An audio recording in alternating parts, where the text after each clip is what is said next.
এই জন্যই আল্লাহ বলে আকাশটা রাখছি খুঁটি ছাড়া, যাতে তুই দেখিস আর বুঝিস যে এটাকে যদি আমি খুঁটি ছাড়া দাঁড় করাইতে পারি, তাইলে তোকেও আমি খাড়ার উপরে নাচাইতে পারি।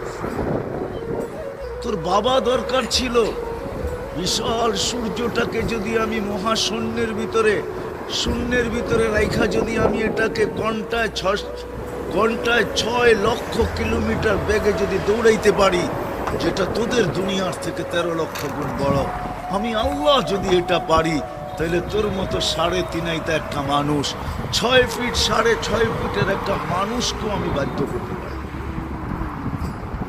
আল্লাহ বাধ্য করার হাজারো নিদর্শন আমাদের সামনে দিয়া দিছেন, কিন্তু আল্লাহ বলে তোকে আমি বাধ্য করব না, তোকে বুঝাবো। বিদায় আল্লাহ বুঝাইতেছেন আমাদেরকে। বিদায় কথা যেখানে শুরু ওইখানে